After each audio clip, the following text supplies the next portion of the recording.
श्री कृष्ण गोविंद हरे मुरारे, हे नाथ नारायण वासुदेव। श्री कृष्ण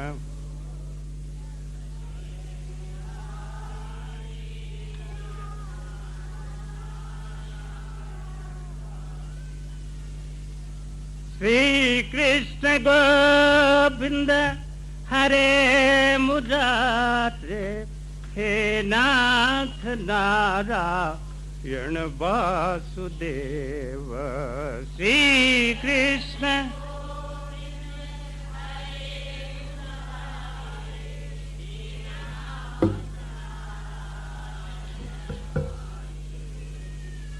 श्री कृष्ण गोविंद हरे मुरारे, हे नाथ नारायण वासुदेव।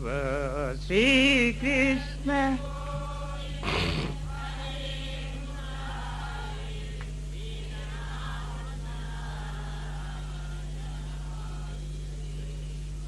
श्री कृष्ण गोविंद हरे मुरारे, हे नाथ नारायण वासुदेव। श्री कृष्ण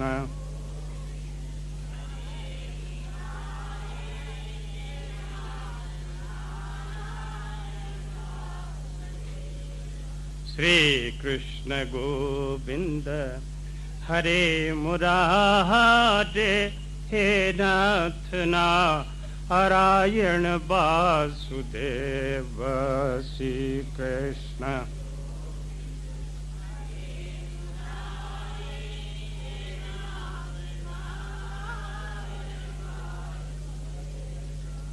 तो आइए अब भगवत संबंधी कथाओं का आनंद लें।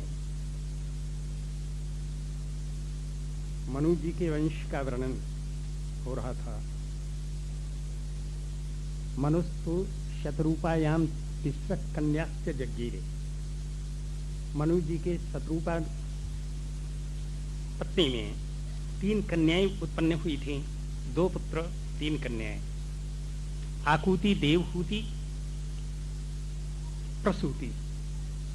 आकुति, देवहूति, प्रसूति। आकुति रुचि नाम प्रजापति से ब्याही गई थी।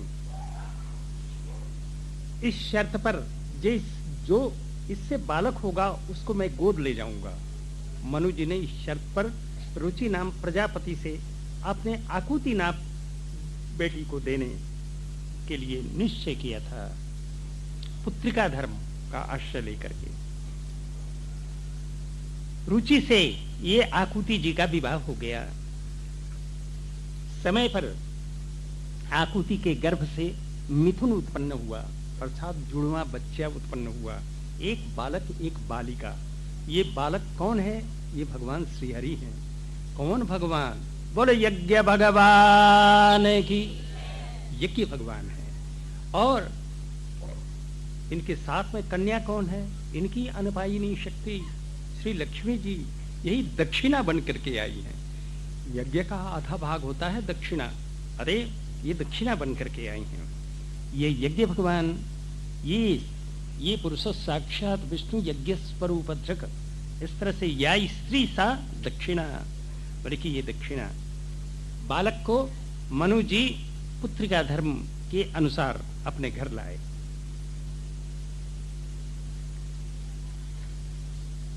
इस तरह से समय पा करके इनका विवाह हो गया। इनका विवाह, ये क्या नित्य विवाहित हैं। हाँ, ये लक्ष्मी, श्री लक्ष्मी जी भगवान वैकुंठनाथ के साथ में सदा विवाहित। हाँ, इस तरह से इनके विवाह आदि की चर्चा क्या, लेकिन फिर भी विवाह संपन्न हुआ। इनमें से 12 पुत्रों को उत्पन्न किया। तोष, प्रतोष, संतोष, भद्र, शांति, डस्पति, ईद में कभी, विभु, स्वर्ण, सुदेव, रोचन, ये 12 पुत्रों को जो स्वयंभू अंतर में ये तुषिता नाम करके देवता करके प्रसिद्ध थे। प्रियवत्तोत्तानपाद इनके 2 पुत्र, देवहूति की जो कन्याएं जिनसे विवाही गई थीं, उनके संक्षेप से उनके संतान को सुना रहे हैं। एक मनु जी ने एक अपनी पुत्री प्रसूति को दक्ष के लिए प्रदान कर दिया था। दक्ष, ये दक्षोंगुष्टात, ब्रह्मा जी के अंगुष्ठ से उत्पन्न हुआ था, ये ब्रह्मा जी का मानस पुत्र। इस तरह से जिनके संतान से ये सारा सर्ग त्रैलोक्य परिपूर्ण हो गया। करदम जी की 9 कन्याएं, इनमें से मरीचि की कला नाम की जो पत्नी थी, मरीचि की पत्नी कला, जो कि देवहूति की पुत्री कला, ने कश्यप और पूर्णिमा 2 बालक उत्पन्न किए। कश्यप जी के सब संतान, जितने कीट पतंग पेड़ पौधे पशु पक्षी देवता असुर मनुष्य, सब कश्यप जी के संतान हैं। पूर्णिमा के 2 पुत्र बीरज और विश्वक 2 पुत्र उत्पन्न हुए और एक कन्या उत्पन्न हुई जिसका नाम देवकुल्या। ये समय पर यही गंगा जी बनी।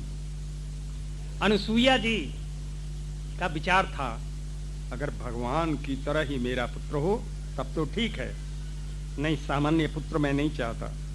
तब ये ऋक्ष कुलाद्रि, ऋक्ष पर्वत पर ये तप करने लग गए। ये बिना पानी के इन्हें 100 वर्ष तक घोर तप किया, बिना जल के। और इस मंत्र का जप करते हुए शरणम तम प्रपद्येहम ययैव जगदीश्वर प्रजाम आत्म समाम मह्यम प्रयच्छतु इति चिंतयन्। मैं उस परमात्मा के, जो कोई इस जगत का ईश्वर है, परमात्मा है, उसके मैं शरण में हूं, वो अपनी तरह ही मुझे पुत्र प्रदान करे। 100 वर्ष के पश्चात 3 देवता, बोले कि बैल पर बैठे हुए भगवान शंकर, हंस पर बैठे हुए ब्रह्मा जी, गरुड़ पर बैठे हुए भगवान विष्णु, ये 3 देवता प्रकट हुए। अत्रि जी कहते हैं कि भैया मैंने बुलाया ही एक को, ये 3 कैसे आ गए? बोले देखने के 3 हैं, वास्तविक में एक ही हैं। भगवान हंसते हुए बोले कि हम 3 देखने के हैं, वास्तविक में एक ही हैं। बात यह है कि आपको 3 पुत्र प्रदान करने हैं हमको, इसलिए हम 3 आए। ये कह करके भगवान विष्णु के अंश से हुए दत्तात्रेय जी और ब्रह्मा जी के अंश से हुए चंद्रमा जी, चंद्रमा पुत्र, और शंकर जी के अंश से हुए दुर्वासा जी, ये 3 संतान के 3 पुत्र।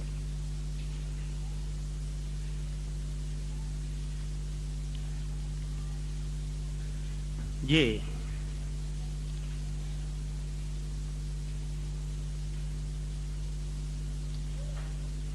अंगिरा की पत्नी श्रद्धा थी, इनके 4 कन्याएं उत्पन्न हुई, सिनी वाली, कुहू, राका और अनुमति। इनके 2 पुत्र और भी थे, वशिष्ठ और बृहस्पति। बृहस्पति देवताओं के गुरु वशिष्ठ जी।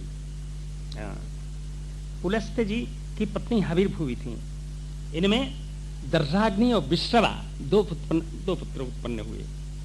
विश्रवा की इडविडा नाम की पत्नी से कुबेर जी उत्पन्न हुए, जो धनाध्यक्ष हैं, यक्षों के राजा। दूसरी पत्नी से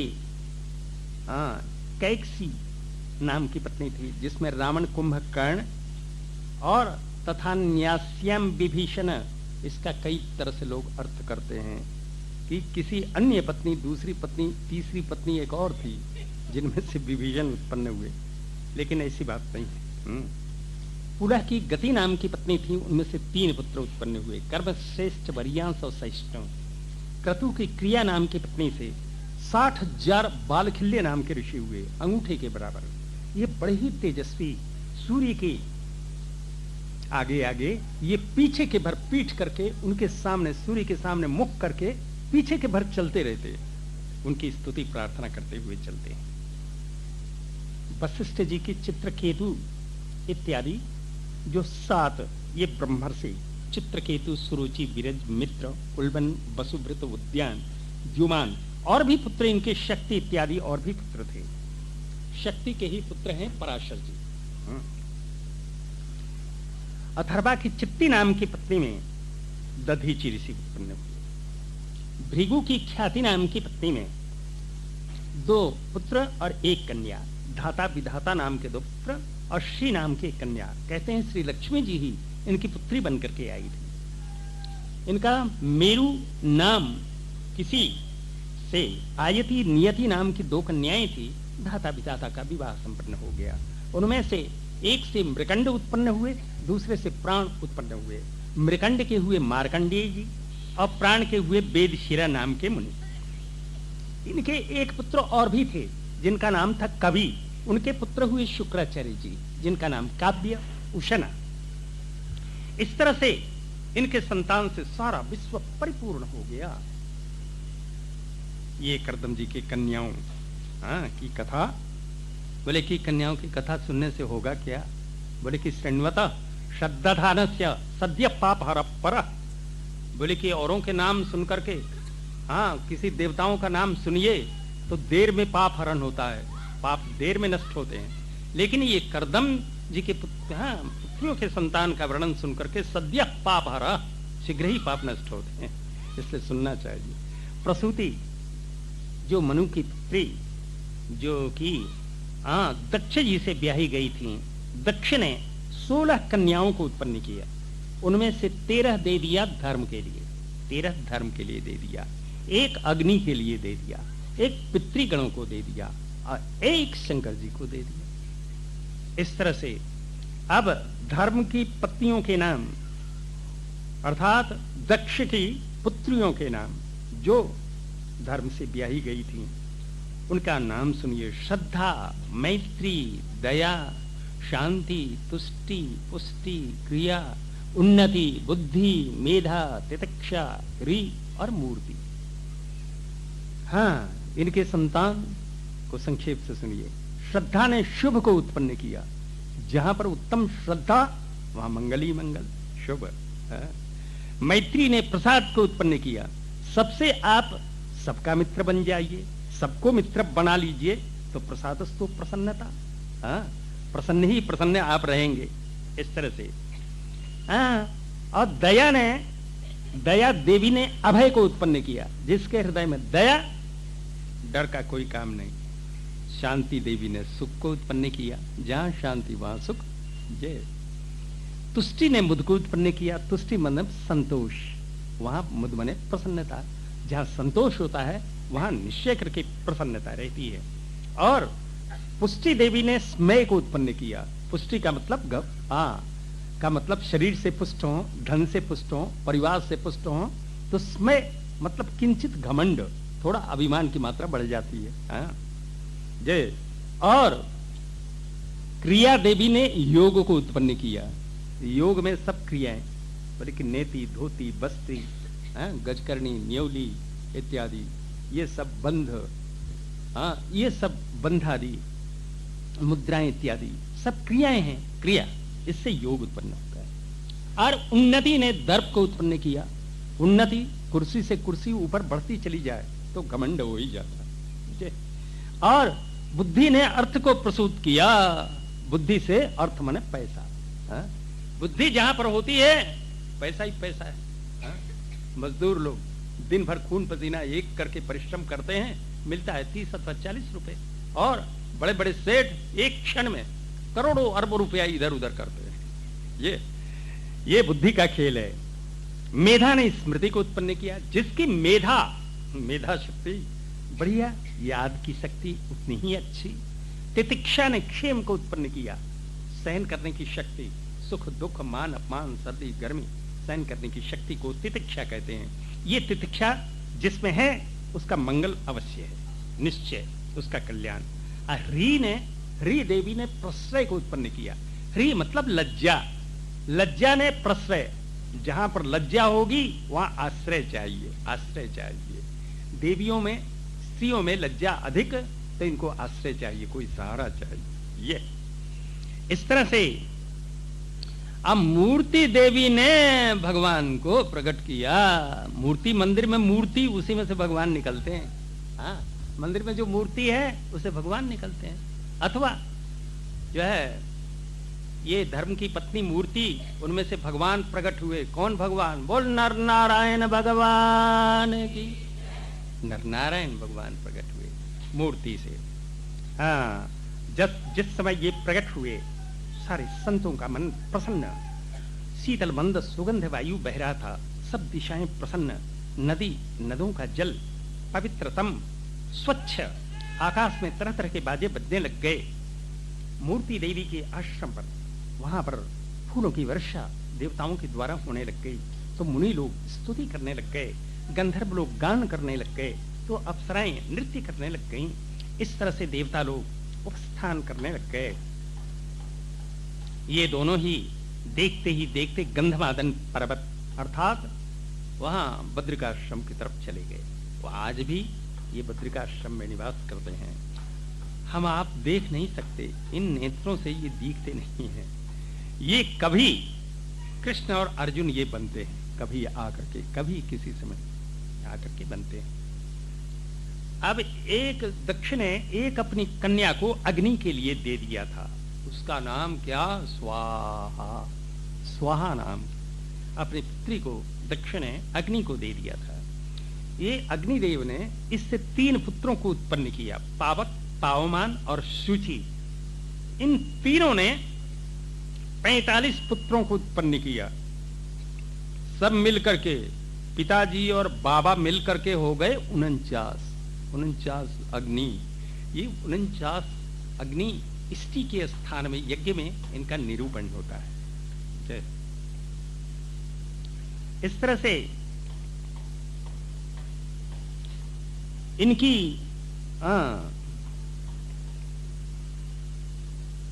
एक कन्या को दे रखा था पितरों को। इनका नाम क्या? स्वधा। अरे हमने स्वधा, ये इस तरह से यमाय स्वधा। ये स्वधा का जब पिंडदान अथवा तर्पण आदि करते हैं, स्वधा का उच्चारण करते हैं। ये स्वधा का जब तक उच्चारण नहीं करिए तक पितर लोग उस पिंड आदि को ग्रहण नहीं करते। ऐसे स्वाहा का जब तक उच्चारण नहीं करिए तब तक अग्निदेव उस चरु को उस देवता के पास नहीं पहुंचाते। स्वाहा का उच्चारण, इनकी पत्नी का नाम लीजिए। तो पितरों की पत्नी स्वधा से 2 कन्याएं उत्पन्न हुई, वयुना और धारिणी। ये दोनों ही ब्रह्मवादिनी, ज्ञान विज्ञान में पार गई हुई, ये ऐसी हुई। शंकर जी की पत्नी सती नाम की, इनको कोई संतान लाभ नहीं हुआ, क्योंकि अब प्रौढ़ अवस्था में ही इनको अपना प्राण छोड़ देना पड़ा। ऐसा क्यों हुआ? हाँ, विदुर जी ने प्रश्न किया, महाराज क्यों ऐसा हुआ? बोले कि ससुर जमाई के झंझट में, ससुर जमाई की लड़ाई में बिचारी ये सती को प्राण छोड़ना पड़ा। महाराज शंकर जी चराचर के गुरु, बोले इनसे विद्वेष कौन करेगा? बोले कि ये तो जिनका कोई भी विद्वेषी नहीं, शांति विग्रह, ऐसे आत्माराम, उनसे ये झंझट कैसे हुआ, झगड़ा कैसे हुआ? तब जो मैत्रेय जी कहने लग गए, एक बार सब प्रजापतियों ने मिलकर के एक यज्ञ का आयोजन करना चाहा। सम्मति के लिए परस्पर सब निमंत्रित थे। ब्रह्मा जी निमंत्रित थे, शंकर जी निमंत्रित थे। ब्रह्मा जी आके उपस्थित हो गए थे, विराजित हो गए थे, और शंकर जी भी आके बैठ गए थे। सारे प्रजापति आ गए थे, सब ऋषि महर्षि आ गए थे, तो सब देवता भी एक तरफ बैठे हुए थे, सब अग्नि लोग भी एक तरफ बैठे हुए थे। शंकर जी बैठे, सबसे पीछे दक्ष आया।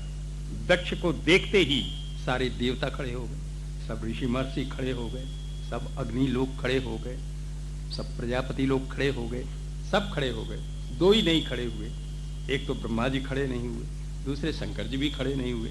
ब्रह्मा जी तो इनके पिताजी हैं, अतएव खड़े होने की आवश्यकता नहीं, लेकिन शंकर जी तो इनके जमाई हैं, ये क्यों नहीं खड़े हुए? सब नहीं खड़े हुए। इनकी विधि, प्रणाम करने की विधि अलग ही है, हैं? ये शंकर बाबा हैं, भोले बाबा, ये इनके प्रणाम करने की विधि अलग ही है। ये मन से प्रणाम करते हैं और सबको प्रणाम करते हैं। सब जितना भी शरीर उनको कोई भी दिखता है उसको मन से प्रणाम करते हैं। हाँ, क्योंकि सब जगह भगवान का दर्शन करते हैं, वो भगवान को देखते हैं, अतएव सबको प्रणाम करते हैं। ये विधि है। ले साहब, आपने मन से सब कुछ कर लिया, देखा किसने? व्यवहार में ये गाड़ी थोड़ी चलेगी, व्यवहार में ये गाड़ी नहीं चलेगी। प्रकट रूप में प्रणाम करिए तब तो माना जाएगा, मन से प्रणाम करिए नहीं माना जाता। हाँ लीजिए साहब, तो यहां पर जबकि प्रणाम नहीं किया, शंकर जी बोले हाँ होगा ससुरा कहीं का। हाँ हम तो भगवान को प्रणाम करते हैं, भगवान को प्रणाम भी कर लिया, उसके अंदर प्रणाम अपने मन से कर लिया, लेकिन ये तो दक्ष ने तो देखा नहीं, समझा नहीं, बिगड़ उठा। हाँ बिगड़ उठा, क्रुद्ध हो गया। बोले कि अब ये जो है ब्रह्मा जी के कहने से आसन पर बैठ तो गया, लेकिन बैठा नहीं गया, क्योंकि सामने शंकर जी थे। शंकर जी को देख करके उठ करके खड़ा हो गया आसन से। बोले कि श्रूयताम ब्रह्मर्षयो में सहदेवा साहग्नया, बोले कि अग्नि के साथ जितने भी देवता, जितने ऋषि महर्षि मेरी बात को सुने। मैं साधुओं की वृत्ति को कहना चाहता हूँ। हाँ नाज्ञान न च मत्सरात्, मैं किसी विद्वेष से या अज्ञान से ये बात नहीं कह रहा हूँ। ये सामने जो बैठा हुआ अयंतु लोकपालानम यशोघ्नो निरपत्रपः, बोले कि ये, बोले कि लोकपालों के, प्रजापतियों के ये यश में बट्टा लगाने वाला ये निर्लज्ज सज्जन पुरुषों के द्वारा आचरित मार्ग को इस हठी ने दूषित किया है। जिस क्षण इसने मेरी पुत्री का पानी ग्रहण किया, अपने इस मेरी पुत्री के हाथ को हाथ में लिया, उसी क्षण ये मेरा शिष्य बन गया। तो बोले कि ब्राह्मणों के आगे अग्नि के सम्मुख में सावित्री की तरह अपनी पुत्री को इसके हाथ में मैंने पकड़ा दिया। बोले कि मेरी पुत्री मृग की तरह नेत्र वाली, ये बंदर की तरह आंख वाले को मैंने पकड़ा दिया। हाँ? ये नमस्कार नहीं करता, कम से कम वाणी से ही कह देता आइए बैठिए, तो भी मुझे संतोष हो जाता, लेकिन कुछ नहीं, वाचाप्यकृत नोचितम, वाणी में भी दरिद्रता। बोले कि जो कि अपवित्र ये महारोग, बोले कि जिनकी क्रिया लुप्त हो गई है, अपवित्र ये महाघमंडी लोग, मर्यादा के उल्लंघन करने वाले, इनको जैसे शूद्र को वेद दे दिया जाए, ऐसे मैंने पुत्री को इसको दे दिया। दिन रात ये प्रेतों में रहता है, प्रेतों के बीच में ये घूमता है, नग्न होकर के केस को खोल करके कभी हंसता है, रोता है, पागल की तरह घूमता है, चिता के भस्म को लगाता है, प्रेत की हड्डियों की माला को पहनता है। नाम तो इसका शिव है, लेकिन वास्तव में ये अशिव है। ये पागलों का ये प्रिय, भूत प्रेतों का ये स्वामी। बोले कि जिसकी ये जिससे पवित्रता कोसों दूर है, ऐसे दुष्ट हृदय वाले को मैं अपनी सती साध्वी पुत्री को ये ब्रह्मा जी के कहने से मैंने दे दी, मैं नहीं देता था। खरी खोटी इसने गाली गलौज बहुत सुना दी। हाँ लेकिन तो भी इसको संतोष नहीं हुआ, इसने अंजलि में जल लेकर के शाप देने को तैयार हुआ। लोग कहने लग गए अजी अजी आपने तो बहुत खरी खोटी सुना दी, गाली गलौज बहुत दे दी, अब तो अधिक आगे नहीं बढ़ना चाहिए, लेकिन इसने किसी की भी नहीं सुनी। हाँ अंजलि हाथ में जल लेकर के श्राप दे दिया कि क्या अयम तो देवी यजने इंद्रोपिंद्रादि भी भावा सह भागन लभताम देवर देव गणा धमा, आज से यज्ञ में इसका भाग देना बंद, यज्ञ में कोई भाग नहीं मिलेगा। ये ले साहब शाप दे करके और चला गया। ले साहब यज्ञ का आयोजन सब गड़बड़ हो गया काम। लेकिन शंकर जी के प्रधान गण नंदीश्वर जी बैठे हुए थे। वाह, हमारे देखते सुनते हुए और ये शाप देकर चला गया और मैं सुनता रहूं। उठ करके खड़े हो गए। इनने शाप दिया, दक्ष के लिए शाप दिया, बड़ा भयंकर शाप दिया। ये भगवान शंकर को सामान्य मर्त्य प्राणी समझ करके इनसे द्वेष करता है, अतएव ये जल्दी से जल्दी तत्व से विमुख हो जाए, बहिर्दृष्टि वाला हो जाए, अपने आत्मा की तरफ इसकी दृष्टि जाए ही नहीं, ये बहिर्दृष्टि हो जाए, तत्व से विमुख हो जाए। ये कूट धर्म वाले गृहस्थ आश्रम में ये आसक्त हो करके ग्राम्य जनों की तरह विषयों का सेवन करे। ऐसे लोग जो हैं, जो है वेद का जो विपरीत अर्थ करें, ऐसे लोग पशु की तरह इनकी गति जो है ये विस्मृत हो जाए, भूल जाए अपनी गति को। स्त्री की कामना वाले ये जल्दी से जल्दी दक्ष बकरे के मुंह वाला हो जाए। ऐसे लोग अविद्या में विद्या बुद्धि कर्म में होकर के संसार में आए और जाएं। जो भगवान शंकर को अपमान करने वाले ऐसे लोग बोले कि जहां पर वेद में मधु को जो है सूंघने का अर्थ किया गया है, वहां पर ये मदिरा पान ये अर्थ कर लें। जहां पर पशु के स्पर्श का जो है तात्पर्य है, वहां पर पशु मांस भक्षण ये लोग अर्थ कर लें। ये दिया हुआ नंदीश्वर जी का शाप। और कुछ ब्राह्मण लोग अनुमोदन कर रहे थे, दक्ष के पक्ष में थे, तो उनका उस शाप देते समय जैसे भृगु जी वगैरह ये ब्राह्मण अनुमोदन कर रहे थे, तो उनको भी ब्राह्मणों को शाप दे दिया कि सर्वभक्षा द्विजावृत्यै धृति विद्या तपोव्रता वित्त देहेन्द्रिया रामा याचका विचरण प्रिय। बोले कि आगे ब्राह्मण होटल में खाने वाले हो जाएं, सर्वभक्षी हो जाएं, सर्वभक्षी हो जाएं। होटल में खाया सर्वभक्षी हो गया और क्या। ये बोले कि इनका जो विद्या है, तप है, व्रत है, सब इनके मौज शौक के लिए, कल्याण के लिए नहीं। ये ऐसे करें। इस तरह से शाप जब दे दिया तो भृगु जी, ब्राह्मणों के मुखिया भृगु जी खड़े हो गए। बादशाह, हमारे सुनते हुए ब्राह्मणों को शाप देकर के तुम चले जाओगे? बोले भृगु जी खड़े होकर के उनने शाप दिया। बोले ही भव व्रतधरा ये च तान समनुव्रता पाखंडी नस्ते भवंतु सत्शास्त्र परिपंथिना। बोले कि शंकर के अनुयायी, शंकर के व्रत धारण करने वाले जो कोई हो, एक तरफ से पाखंडी हो जाए, ले पाखंडी हो जाए।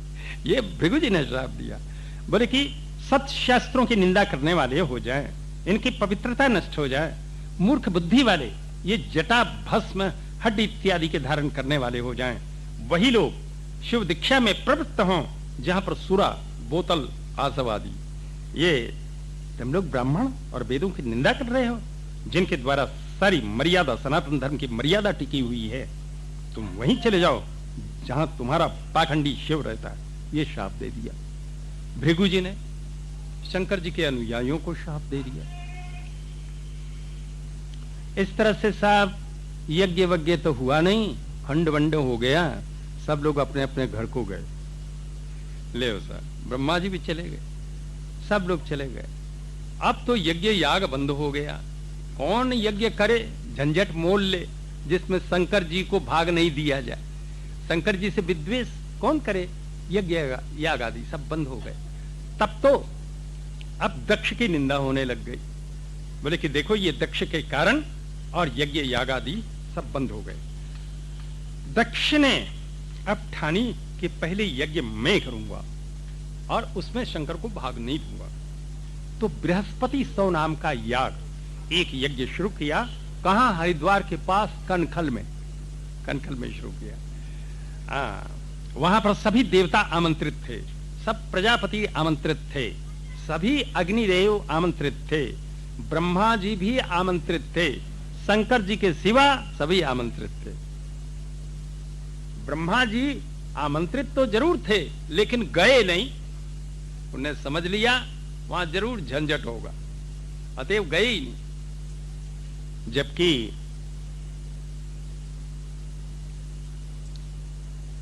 कैलाश के ऊपर से, कैलाश पर्वत के ऊपर से विमान पर बैठे हुए देवता लोग जा रहे थे, आपस में चर्चा भी करते हुए जा रहे थे।